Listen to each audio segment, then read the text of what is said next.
Lieutenant Gen. J. Silveria had an important message for U.S. Air Force Academy cadets at a moment of crisis. 5 black cadet candidates at the Academy's preparatory school in Colorado Springs had found racial slurs written on the message boards on their doors. Lieutenant Gen. Silveria, who took over as the school's superintendent in August, urged cadets to reach for their phones. "I want you to videotape this, so you have it, so you can use it, so that we all have the moral courage together," he said, surrounded by 1,500 of the Academy's faculty, administrators and athletic coaches. "If you can't treat someone with dignity and respect, get out." Lieutenant Gen. Silveria's forceful denunciation has been heard far beyond the walls of the Academy in Colorado, introducing the veteran officer to a national audience. "There is only one way to confront hatred and prejudice, head-on." Well said, Lieutenant Gen. Silveria. Joe Biden, at Joe Biden, September 29, 2017.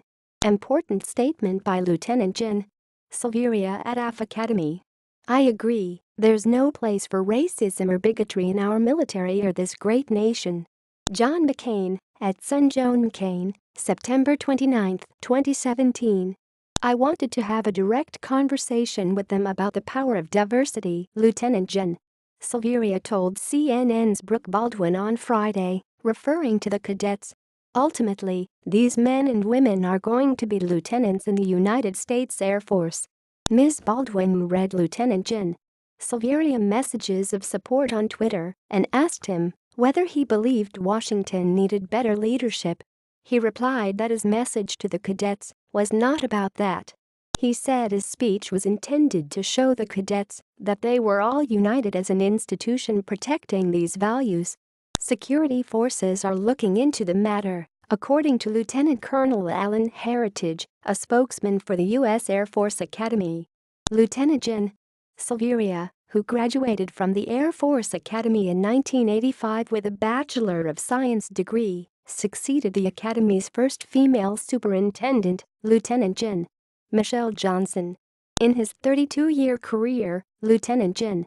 Silveria has nearly 4,000 hours of flight time, including combat missions over Iraq and the Balkans, making him one of the Air Force's most experienced pilots, according to the Colorado Springs Gazette.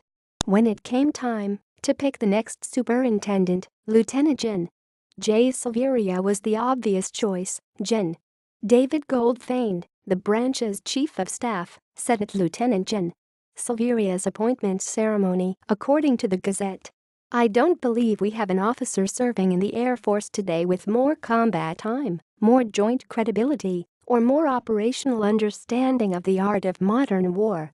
Shortly before the ceremony, Lieutenant Gen. Silveria, the Air Force Academy's 20th superintendent, was promoted from Major General to Lieutenant General, the rank required for the position, the Gazette reported. He was previously Deputy Commander of U.S. Air Force's Central Command and Deputy Commander of Central Command's Combined Forces Air Component in Southwest Asia, according to military.com. On Twitter, Lieutenant Gen. Silveria has been widely praised for his leadership, with some suggesting he should run for office one day. "This is what power, leadership, and advocacy looks like." Excellent words from Lieutenant Gen. J. Silveria.